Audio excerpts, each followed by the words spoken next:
discussed the first 100 days with second presidency of Donald Trump. It's a lot.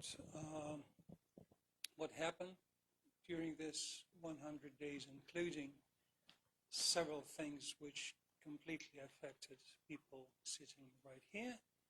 But we mostly will speak about foreign policy, foreign political economy, relations between the United States and its allies, relations with Ukraine,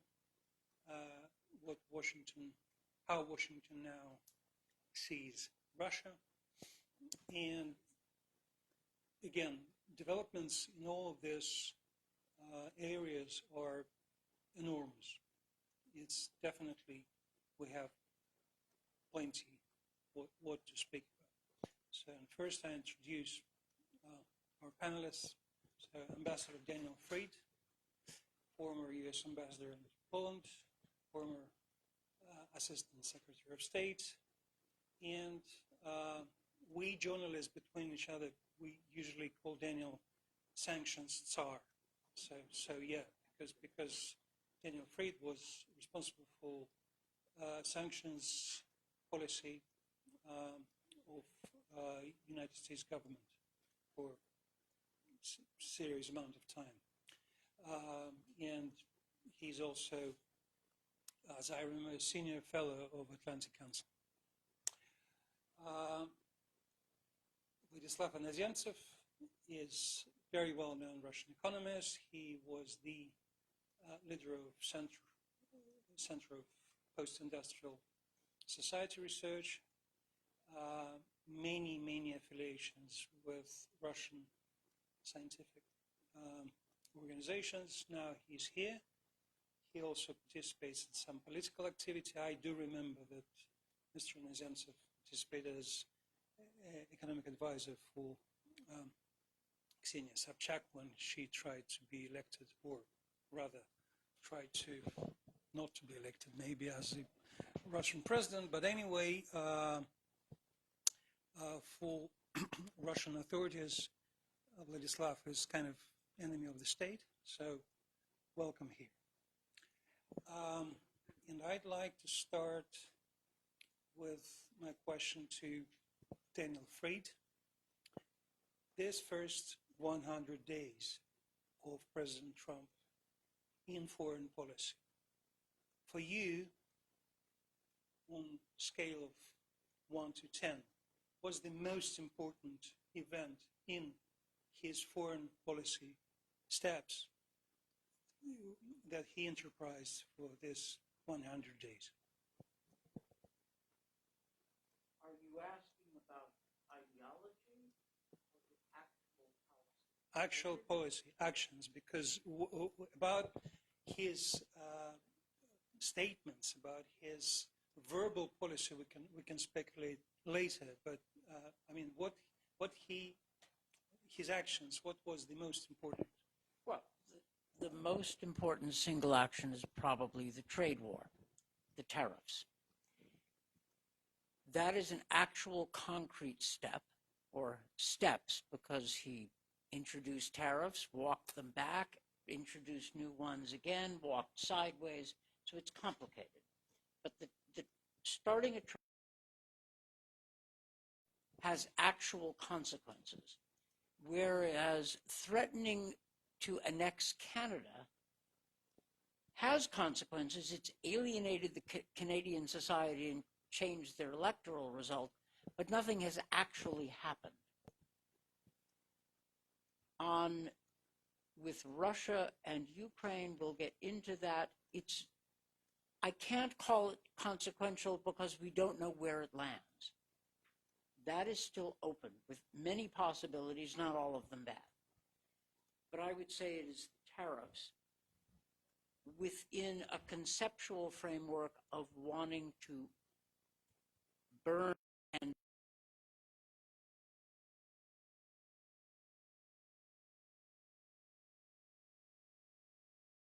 rules-based international order, also known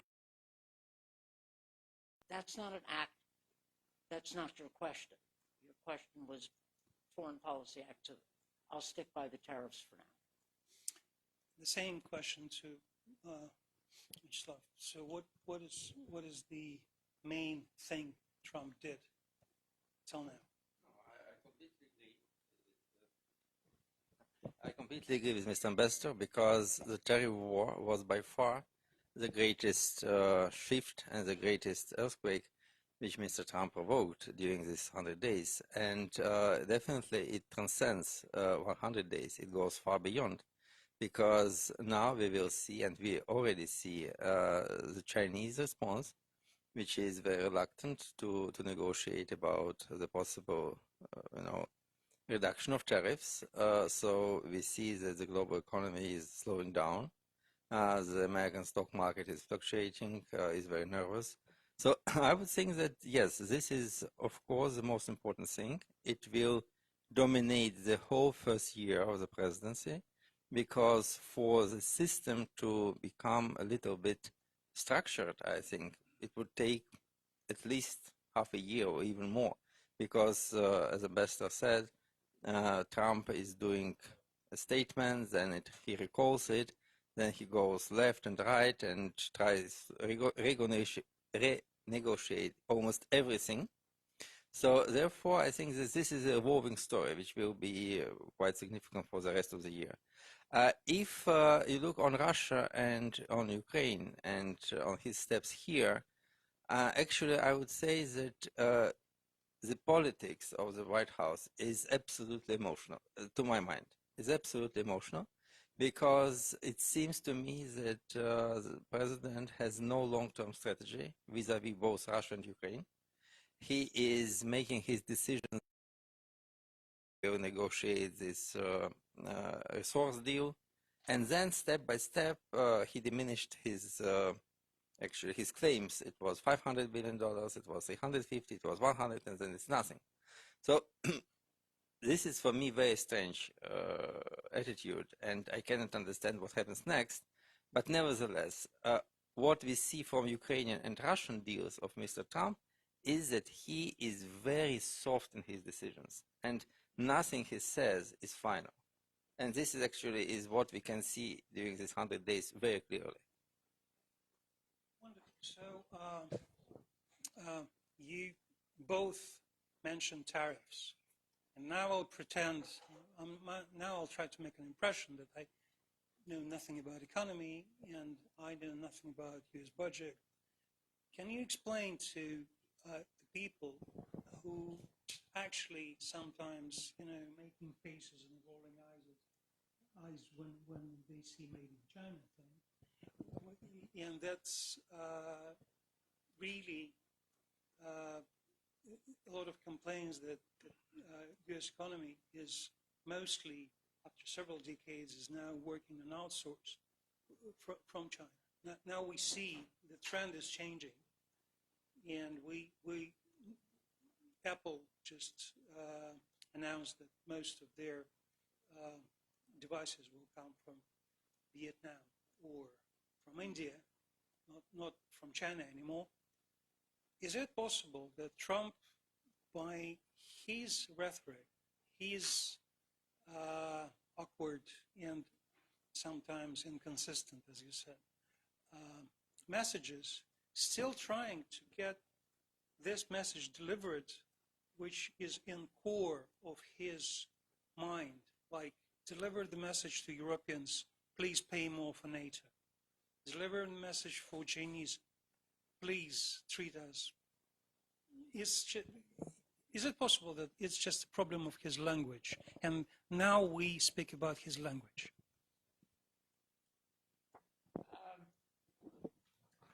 Trump, there is in Trump's approach an actual substantive argument. The Biden people also were disenchanted and trying to figure out a way to move from what we used to be called the Washington consensus, low tariffs, free trade, an open world economy. That economy didn't work for a lot of Americans. The Chinese gamed and distorted it and exploited it. And the Biden people also believed in industrial policy, which they implemented, and kept the first-term Trump tariffs against China. So there is a new set of economic thinking in the United States, and there is a real argument to be had.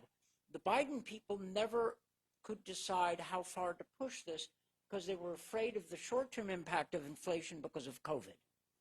So they were internally divided about tariffs, about how to take on China. And you had Catherine Tai, the Biden head of USTR, trying to articulate a different theory of international trade relations and generally losing. She was on the losing end of the arguments. And the reason I'm mentioning it is because there is a point to what Trump says he wants to do. But, ad naco, right? The ad naco is that he can't stick to it. He has put forth several inconsistent rationales for doing what he's doing. He hasn't decided between them. Are tariffs a way to gain revenue, protect American workers, reduce trade barriers to use as leverage? What is it? And he says all of them, and it can't be all of them. So this is where Professor Inozemtsev is absolutely right. Trump decides things on the spur of the moment. He improvises. He's looking for the best deal, but in the meantime, he's dealing with potentially major damage to the U.S. economy. But there is a point, and there's a real debate to be had, but Trump puts everything he does, he puts a clown suit on. So it becomes impossible to separate a rational policy from the daily hysteria of the Oval Office. Well, same question to Slava.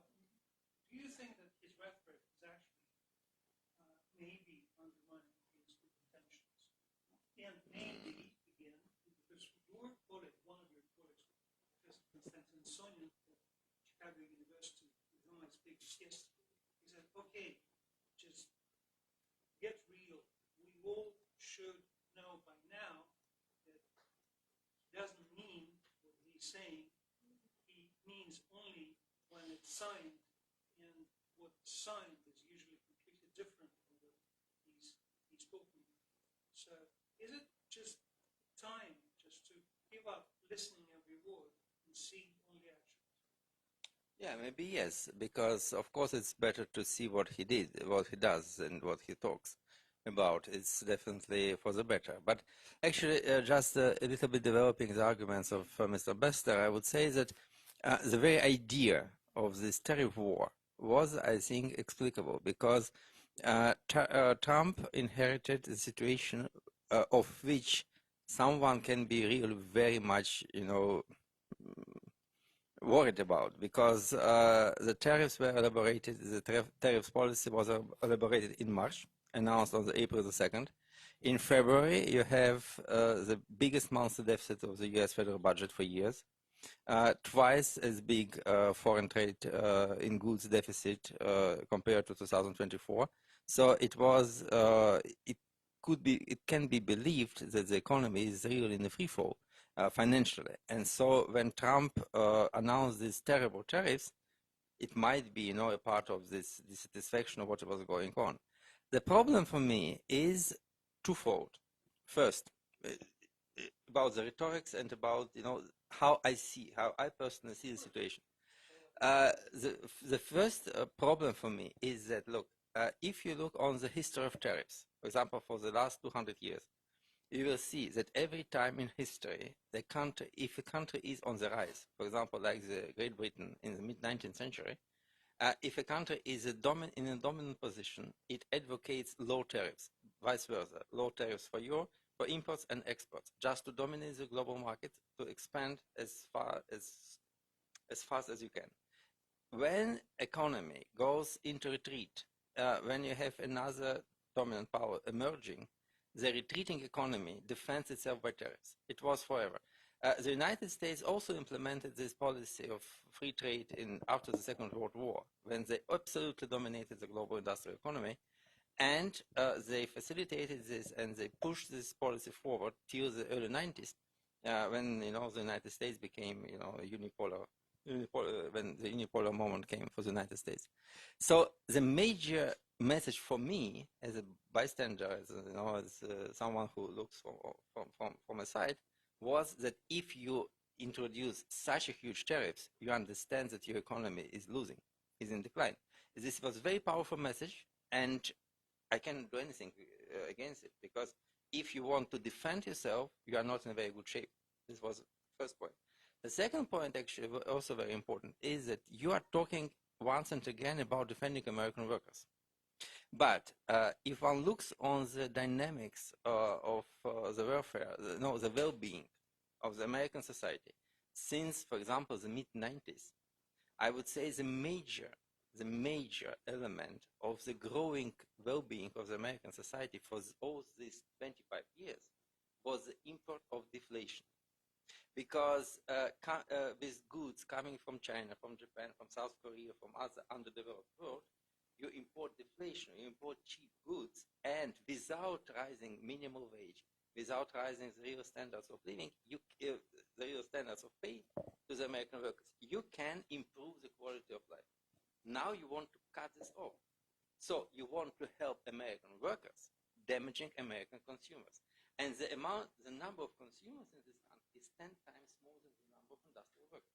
So therefore, it's a very powerful message that he will lose the next elections by a huge margin. So this, you cannot manage to provide a result in quite short period of time. So for these two messages, which as they can be, from my point of view, seen from outside, they both are very disturbing.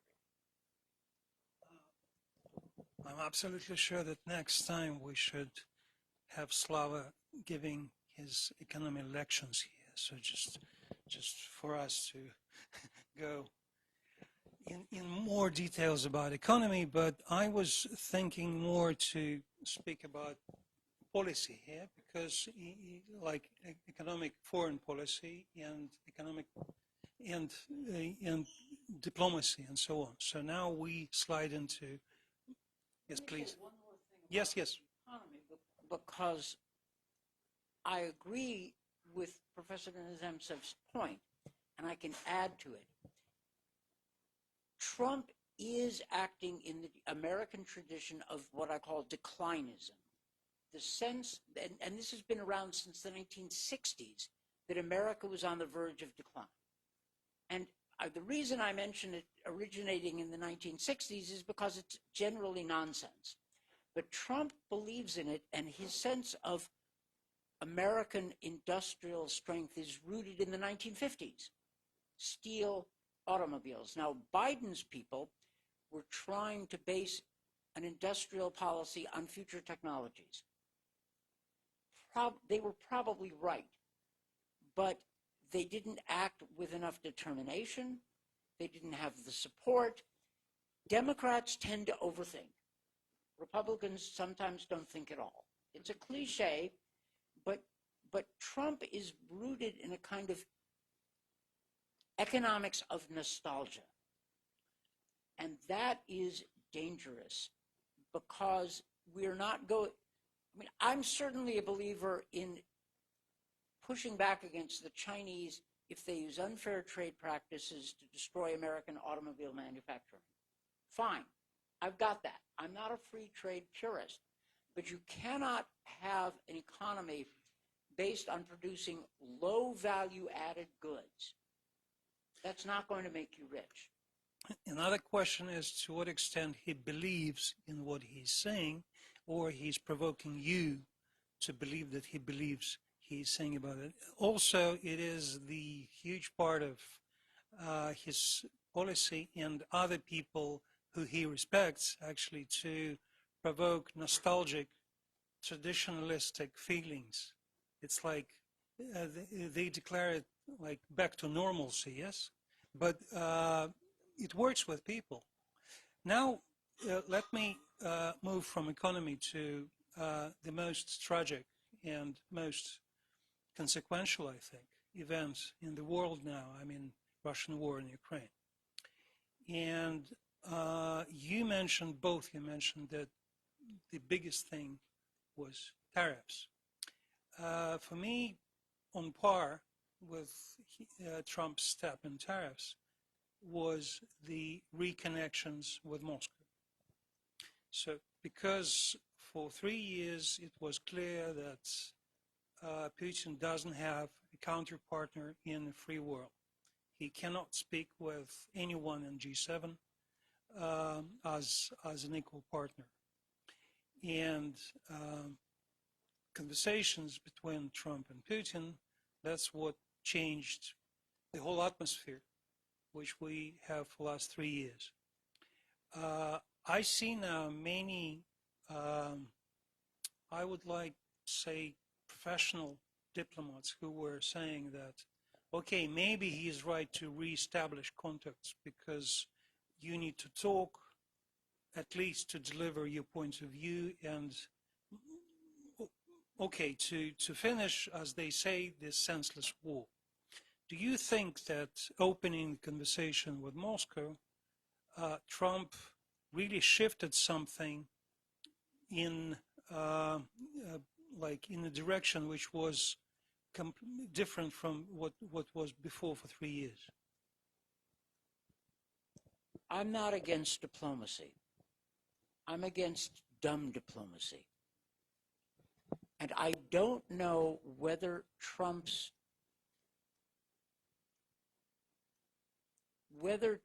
will land a deal to end this war on decent terms. Now, I'm an optimist because I think it's possible that he could. Many of my friends think, no, Trump is on Putin's side.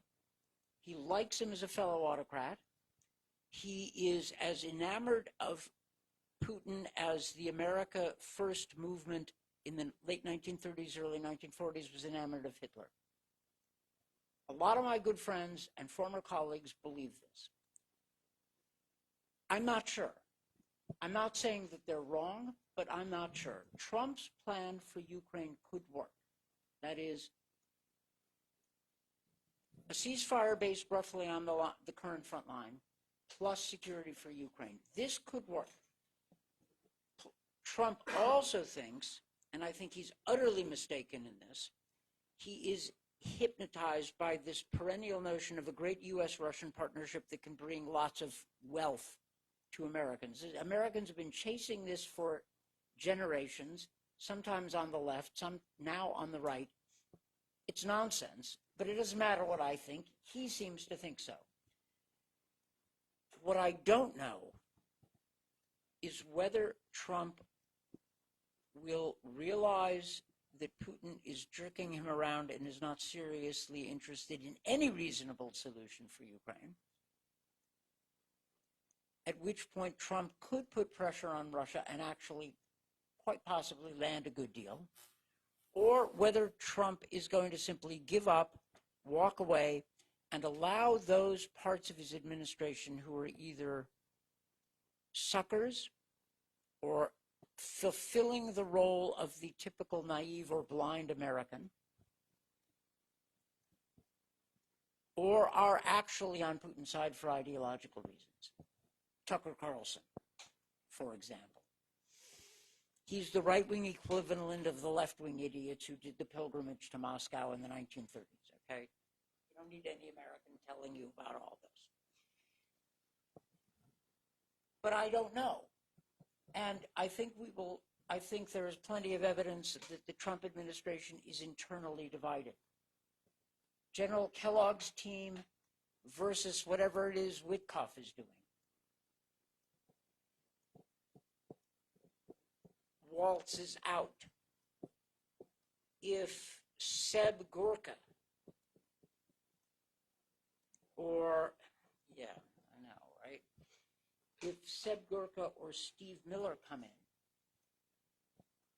are they actually going to support pressure on Putin, which is available to us, to land a good deal? I don't know. But the reason I didn't put Russia, Ukraine at the top of the agenda is because I don't know where our policy will land. Do you, just interrupting you, do you think we've given up on Marco Rubio? Because you didn't mention him, but it seems that now he has, for the first time from the 70s, he has two, yeah, I know it. I know, and right? also, I remember Marco standing in front of the Russian embassy in 2019, speaking about freedom in Russia, human rights, when Nemtsov Plaza were open in front of the Russian embassy. And they were all together. Marco Rubio is not in the dominating position of Henry Kissinger in the early 70s. Okay, he's not there. That's not even close. I share your view that Marco Rubio's instincts are basically Reaganite. No. I mean, I accept that hypothesis. I mean, there's a basis for it. But Rubio is clearly not able to deliver the president. He is not, he has the titles, but he doesn't have the power. But I don't want to dismiss it entirely. Because if Trump decides that he's tired of being made a sucker by Putin, which is currently what's happening, then he may turn to Rubio. And Rubio is probably aware of our many options to put additional pressure on Russia. But I don't know. Because Rubio, one of two guys who actually met Russians and spoke with them, apart from Whitman, of course. Slava, what do you think of this reconstitution of conflict between Moscow and Russia? To what extent it's useful, to what extent it's foolish? Look, I'm not an insider. I can say about whether it is foolish or whether it is very clever and smart move. To my mind, it seems like President Trump is really believing he is a good friend of Mr. Putin, that he understands him, that he understands his logic. He actually praises some of his elements of his management of Russia, and he respects the Russian people, he respects Russia as a country, and blah, blah, blah. So, therefore, to my mind, it's more probable that he really is a little bit fascinated by Putin, and he wants to have good relations with him, maybe for seducing him, to stop the war. To my mind, it's absolutely impossible, because the Ukrainian policy of Mr. Putin evolved since at least 2004, since the first Orange Revolution. Maybe there have been a lot of more earlier backgrounds for this. And so, to my mind, Putin has the idea that he should, which I call he is moving towards the final,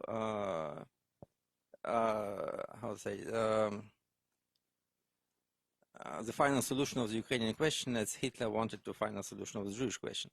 So he will never stop till he finishes his journey or till he's dead.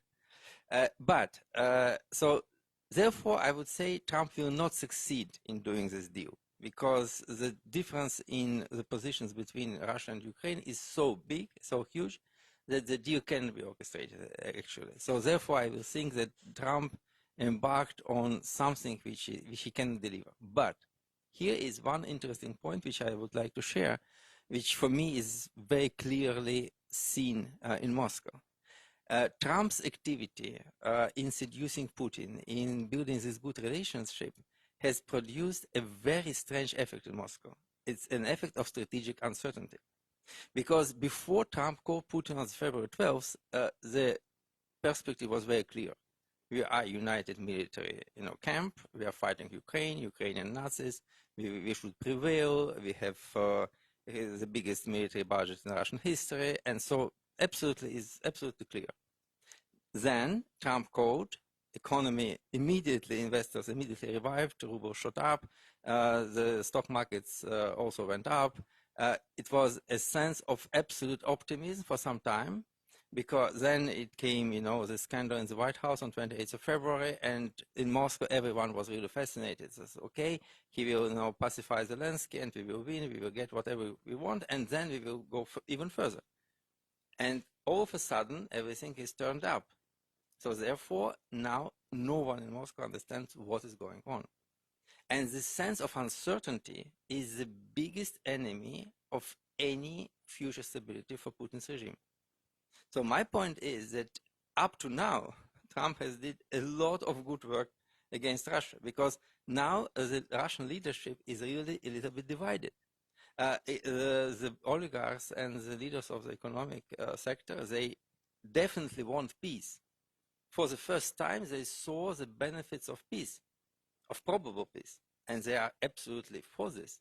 They don't want to wage war even further. All the military people, all the special services, Siloviki, are in favor of war. What Mr. Lavrov thinks, what Mr. Peskov thinks, no one knows, actually. Now there is a little bit of division inside the Russian leadership.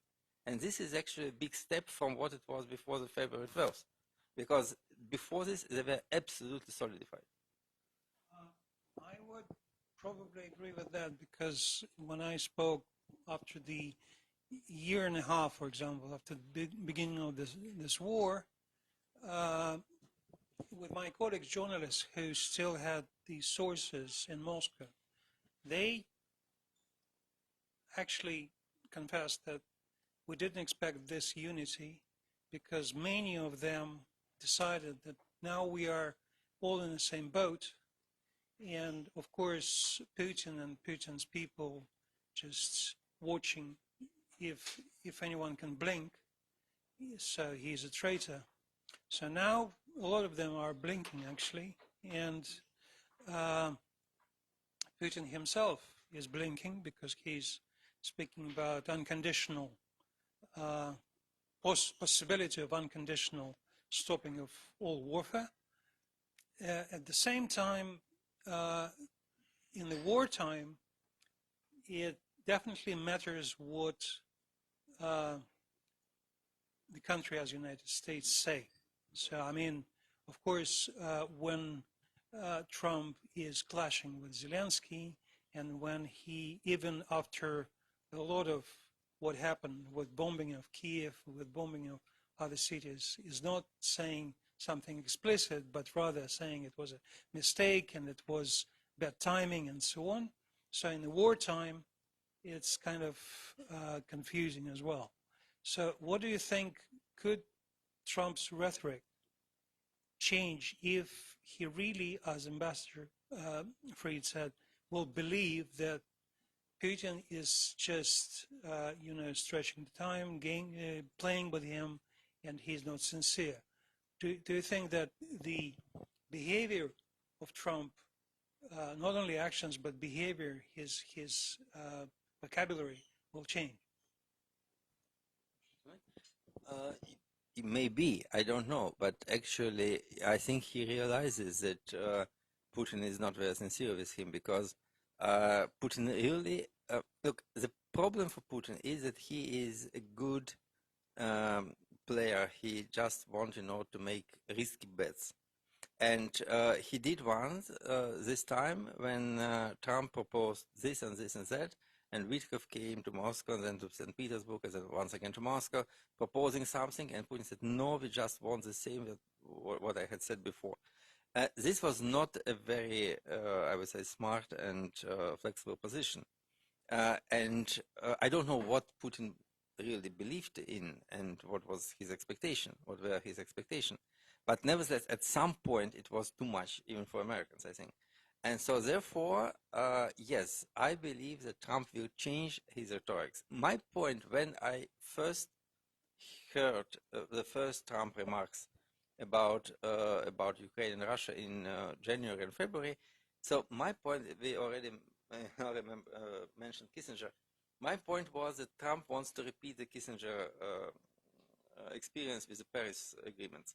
So yes, we will put them on the table. We will talk with Ukrainians, with Russians. We will make some kind of deal, and then we will withdraw, as in 1973. And in two years after, Putin will take Kiev.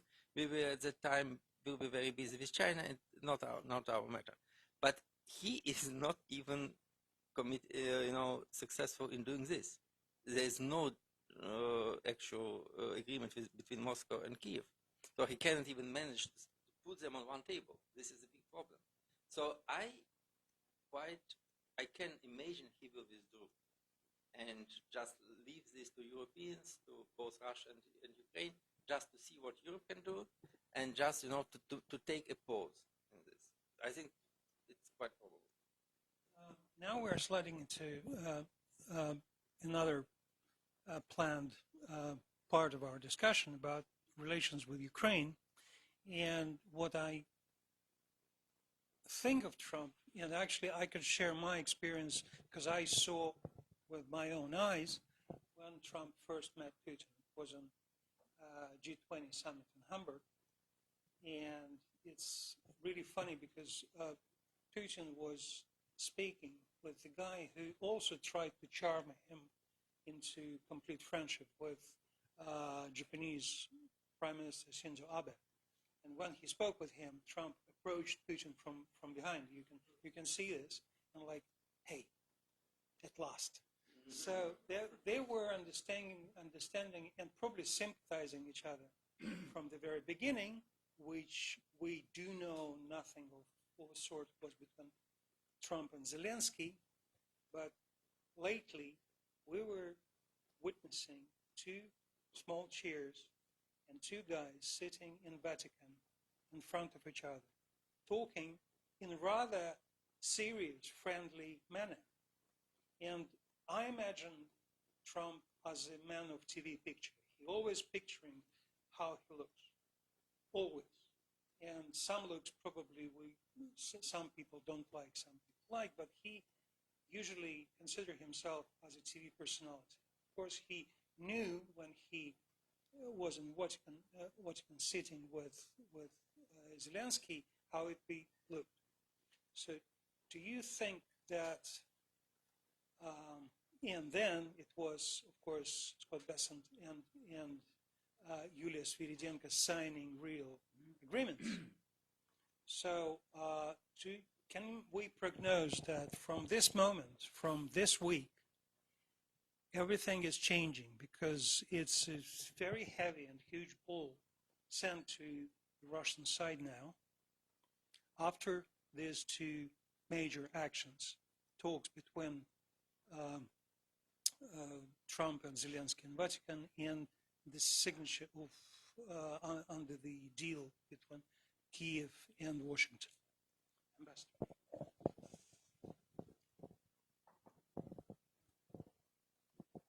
Trump and Zelensky get along a lot better when J.D. Vance is not in the room. And I say that because you have the dynamic of the American policy factions circling around Trump. And it's more chaotic than anything I've seen since the early Reagan administration. And worse with Trump, because Reagan had more consistent strategic instincts than Trump. But the sense of chaos recalls the early Reagan administration.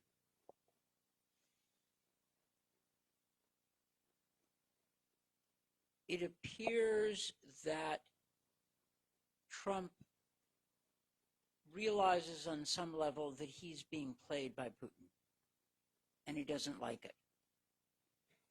It is entirely possible, as the professor said, that Trump will pull out, say, I'm through, I'm done.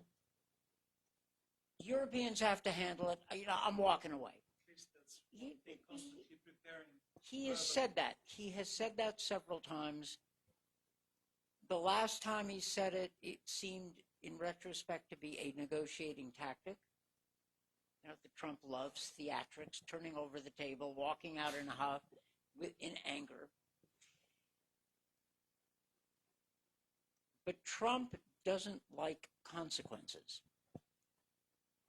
He is unlikely to get anything like what he set out to achieve with tariffs. If he also walks away from Ukraine, he's leaving himself open to attacks that he is weak and feckless, and he hates that. And he is aware that Biden never recovered from the chaotic withdrawal from Afghanistan. Moreover, if you're making the case to Trump for sticking with Ukraine, you can make a reasonable case that Trump can win on two grounds. One, he can push a deal through that Biden wouldn't or couldn't do. Biden was weak, you, sir, are strong. That's the argument I'd be making. The second thing he can do is get the Europeans to do the heavy lifting with respect to Ukrainian security. It's a minor miracle that the British and French are even considering leading a coalition of the willing military forces inside Ukraine. Inside Ukraine, that's not American forces. They are looking to us to provide the enablers. Intelligence, logistics, and probably back up if the Russians attack them in a serious way. That is a potential big win for Trump, because he would be able to say that he got the Europeans to do something no other president had even seriously attempted, which is to take the leading role, be front and center on European security. Now, that must be tempting. Peace in Ukraine, Biden never did it. Get the Europeans to stand up, nobody ever did it. Those are two serious wins. Now, that is the argument I would be making if I were Marco Rubio. I don't know that that argument will work. There are other people who say that we have no interest in Ukraine, our interests are in Russia. The nonsensical idea that we can pull Russia away from China, which is an amateur's view. That's the view of a 15-year-old boy playing a board game. It's not going to happen. But there are people who believe it.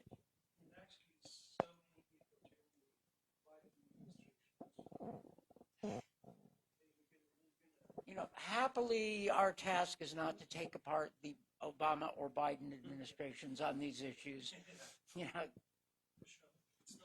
happily, it's not my task this evening. So it is possible that he will kind of be tempted, what you just explained, with his achievement. We don't. Yeah. The only obstacle probably is absolutely unexplainable. Is like the 9 years bronze. And we don't know, nobody knows how this will come out. If you're Putin, it is a rational approach to be absolutely rigid and unyielding, as long as you think there's a reasonable chance that Trump will cave, which means Trump has to push back. I was fascinated by your argument that Trump's approach to Putin had created doubt and divisions in Moscow. I don't know that that was Trump's intention, but that's an opportunity, certainly. But then to land the deal, he's got to show the stick. Of course. He never did. Not yet. Now we're like 45 minutes in this wonderful, really important discussion. By all means, and I think it's time to ask our guests to ask the questions. So I'll give the microphone, please. Don't make statements, please ask questions. And that's what we're here for. So we have a very qualified diplomat, very qualified Retired diplomat. Once a diplomat, always a diplomat. So very well qualified economist. So please, who wants to? Any questions?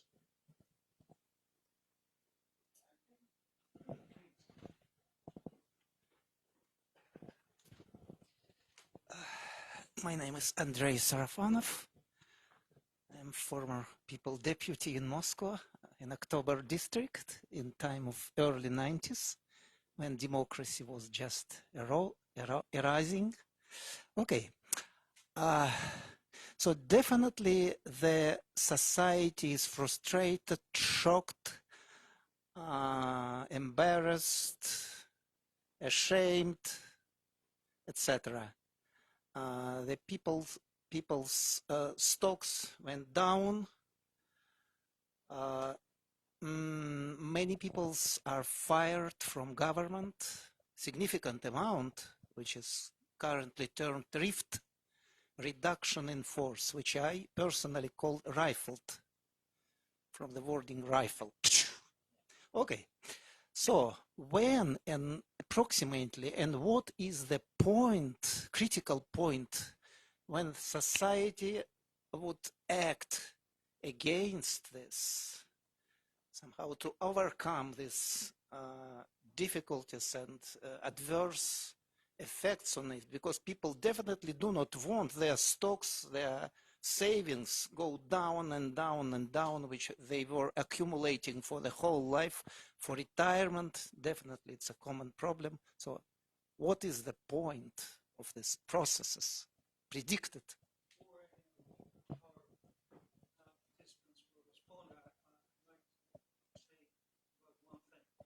So we were agreed to concentrate on foreign policy almost what you asked war itself. This is, of course, what probably I feel your pain. But I mean, if we concentrate on what's going on between the US and Russia, the US and Ukraine, the US and the world, would be better, because otherwise we will go completely off the course of all this conversation we just had. Look, to answer the question, we live in a media environment where one day is a long time, and a media cycle can be an hour. But in society, in general, people react in a more traditional way, along traditional lines. I think you're seeing a very quick reaction in American society. Trump is losing significant support, not yet in the Republicans Party, but a little bit there, massively among the independents, and that was his margin of victory. So American society is reacting quickly. Not quickly according to the current Twitter news,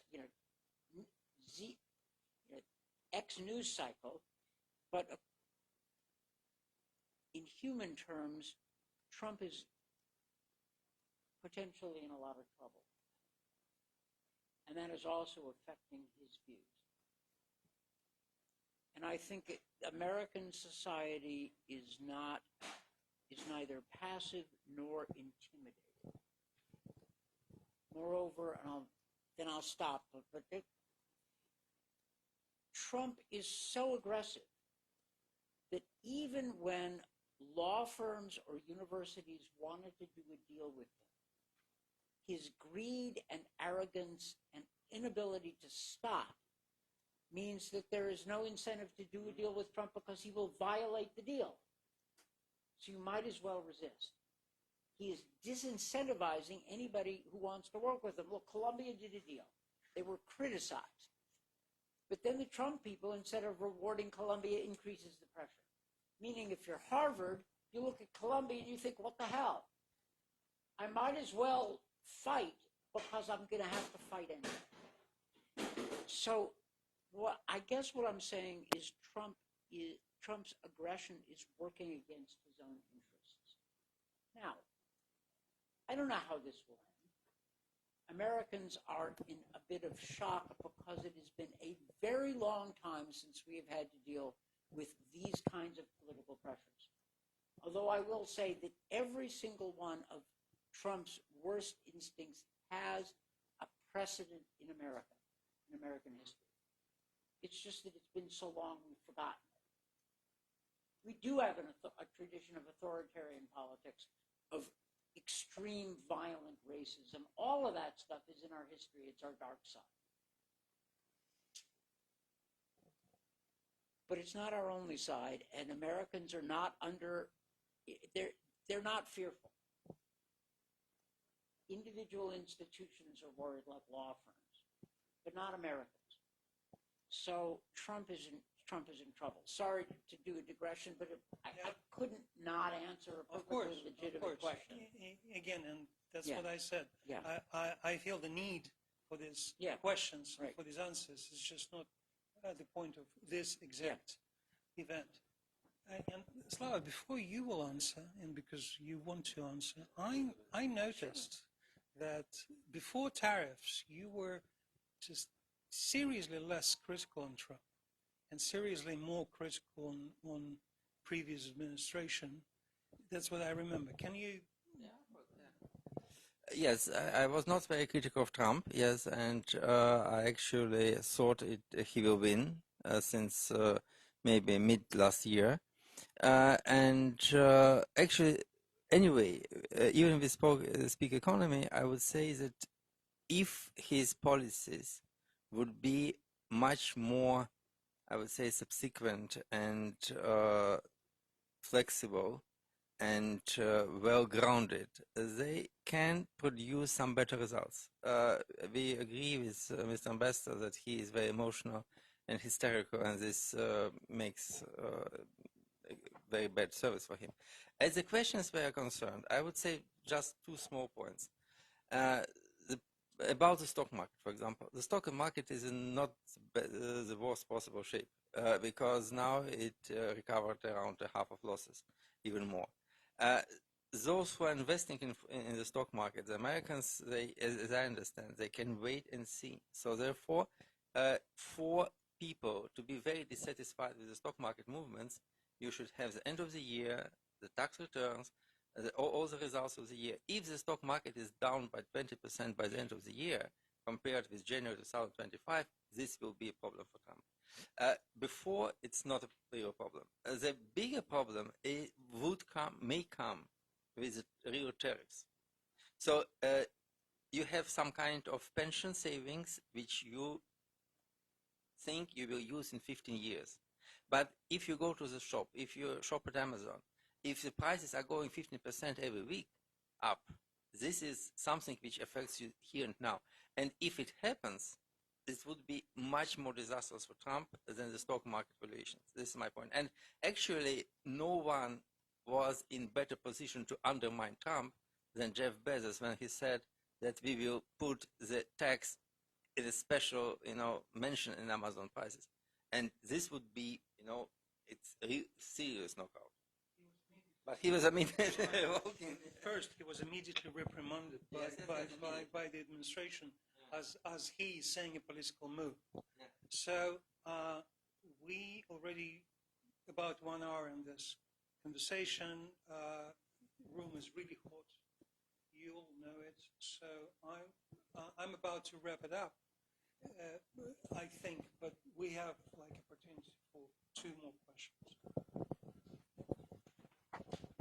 Thank you all very much. Sorry for my tardiness. So I don't know if this was already addressed, but to what extent does ideology play a role for both countries? I mean, we understand there's obviously the pragmatics, the personalities, the psychology, but between Russia and the United States, as far as, and I think you alluded to it, Mr. Ambassador, as far as there's this, I feel like Russia has this sort of foil where, the United States takes pride in having developed this universalist ideology that's supposedly almost like a mythos that drives it.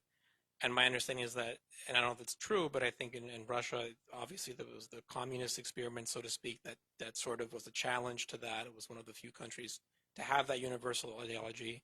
And now I've heard this claim that there's Eurasianism, or there is this sort of new, almost foil to the United States order. And I don't know to what extent that plays a role in our relationship. There's almost like a grudging respect that both countries represent poles. The U.S. is Atlanticist, Russia's Eurasian, and to what extent that also reflects some kind of growing, new polarity in the world. I don't know if that makes sense, but that's something I was just curious about.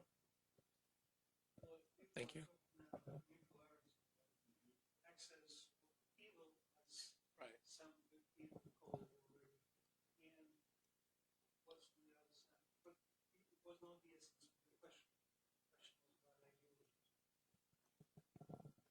But Russia doesn't have, under Putin, Russia doesn't have the power to be an attractive model for anybody. it's destructive. Putin hates us, wants to tear down the Americans, wants revenge for 1991. I mean,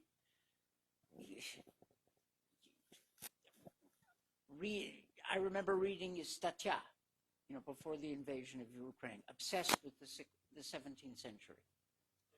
The rise of Russia, the fall of Russia, terrified that if Ukraine joins the West, Russia's reduced to Muscovy. I mean, this is not a competing ideology as the Soviet Union could imagine itself, a competing ideology standing as an equal with the West.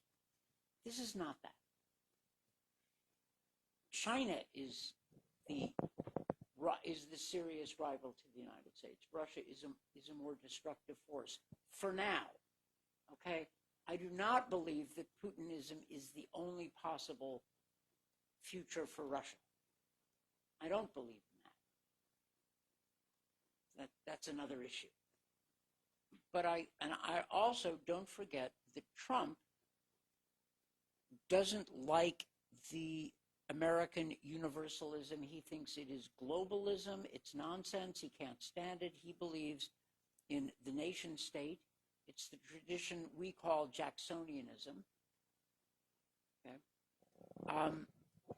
The trouble is it shrinks America.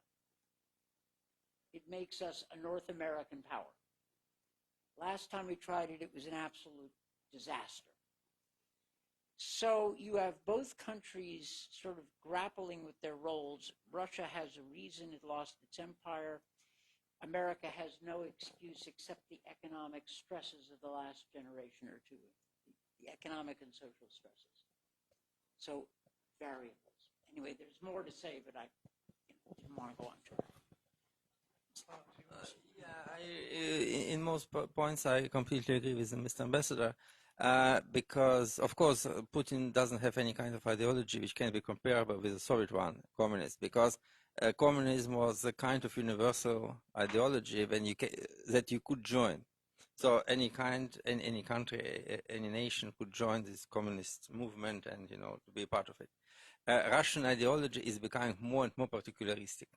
Moreover, I would say it's becoming more and more nationalistic. Because Mr. Ambassador mentioned Putin's article, but this was written in 2021. And I would mention the last article which came 2 weeks ago, but not Mr. Putin, but authored by Mr. Kharichev. Mr. Kharichev is a small functionary inside the Kremlin administration, but the article was absolutely amazing. I made a huge review on it on the website called Rido. So because I took just quotations from Mr. Kharichev, and it was not like, old Russian intellectuals like 19th century. It was 3 or 4 another quotation completely from Mein Kampf, from Triumph of the Villain. And it's absolutely fascist ideology, quasi and absolutely nationalist. The idea of Russianness, the idea of absolute subjugation of the villain. So they are drifting in this particular fashion. And I mentioned this first of all in 2015. I wrote an article in RBK Daily when I was still in Moscow, and it was published about the similarities between the Russian state and the corporate fascism of Mussolini. And they are drifting very much in this, and openly. So the state, which is the society that should serve the needs of the state, it's very openly. And it's once and again repeated. So just look on this Kharichev article. It's very interesting. I would reserve the right of last question for myself, but if I may. Eventually, you mentioned the word China. And of course, when you put China into all of this calculus, many things are changing. I mean, we do know that Putin visited China 2 weeks before his aggression. We do see that they are not exactly competing in Africa, but trying to eat the continent from different sides and by different means, economical and military and security. We don't see them fight in any way. And a lot of people are saying that as long as China and Russia will be both that seriously threatened by the United States and by the Western world, but in generally by the United States, their, how to say, marriage of convenience will continue. So to what extent you agree that now they have a very strong marriage of convenience, and what United States should do to somehow disrupt this marriage, or they should perceive them as a union of enemies, union of rivals, and treat accordingly? Thank you. I think you're right that Putin is dependent on China and committed to China, and therefore the notion that we can entice Putin away is nonsense. However, if Putin loses in Ukraine, new possibilities may open up. The Chinese are not sentimental. They have not forgotten the humiliation that Imperial Russia imposed on them in the late 19th century. They have their own maps, their own territorial claims. And Putin is in the position of making, what did I learn when I was studying Russian history from Russian emigre professors? That Russian history properly begins when Russia overthrows the Mongol yoke. And Putin has invited the Mongols back. He's put on the yoke. Now, I'm an American, I'm not a Russian. But if that thought occurred to me, it probably occurred to other people as well, and in much stronger terms. I don't think history is closed for Russia, but first things first.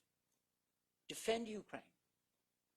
Help them win, and that may open up new possibilities for Russia. Now, I have to say, the majority of my Polish and Lithuanian friends think that Russia can be no better than it is now, that Putinism is the natural endpoint and inevitable culmination of Russian history. However, I'm in more of the camp of Andrius Kubilius, Lithuanian, Sąjūdis leader. He's not sentimental or naive about Russia, but he believes there is a better Russia that is possible. He is more closely aligned with somebody like Vladimir Kara-Murza. And I'm with Andreas on this one. But his argument was the way to a better Russia lies through defeat in Ukraine. So it doesn't matter what I think about Russia's historical possibilities. I think the priority is to defend Europe, defend Ukraine, defeat Putin's aggression, and then we see what happens. It's a good point. I admire Mr. Kubilius as well, but I would say that if we are talking about China and Russia, Mr. Ambassador said that Russia is very much dependent on China. And this is absolutely true. In economic field, it's absolutely dependent. It cannot survive with it. It can survive without Europe, it can survive without the United States, but it cannot survive without China. So therefore, for me, it's the next logical step is that if you want to end Ukrainian war, you should talk to Beijing, because only the Chinese can stop him. So if the Chinese says, look, it's enough is enough, tomorrow our trade is done, if you don't stop it, he will stop. He has no alternative. And if Russia cannot be detached from China, China can be detached from Russia. And so this is an option which never was talked about in the United States. I wrote a big article in Le Monde 1 month ago on this, and the Europeans are a little bit listening. The Americans are not. But anyway, the problem is that if Mr. Trump and Mr. Xi want, to manage the bipolar world of the 21st century, you should sit down and say, yes, this is your bad guy. You should put him to order. And here, there are our guys. We will manage them. This is the first step to the holding peace, because during the Cold War, there was not much sympathy between the Soviet Union and the United States, but it was a kind of stability in the global space. Yeah, there were a lot of peripheral conflicts, But in Europe, it was a hard line. It was no conflicts in Europe. It was very much divided territory. So if you want to have a stability in the 21st century, if you have China, which you cannot stop China. You cannot destroy China. It's too strong already. There is no way back. So you can sit down, you should sit down and collaborate. And the most important thing is the Ukrainian issue. So if Mr. Xi, you want to be, considered as a great leader, so stop this guy. This is the first question we are posing to you. If you can, yes, you are a great guy. We should talk to each other as equals. But if you cannot do anything with this guy, why should we consider you equal? Go there and stop him. It's not exactly a positive outcome of this whole conversation, because you just explained the dialogue about areas of influence which United States themselves tried to stop once and forever. But anyway, we have 100 days of Trump, which is not,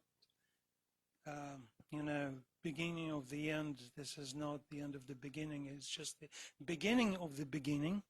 And of course, we will have much more food for thought to speak about. But for now, it's the end of this event. And please thank our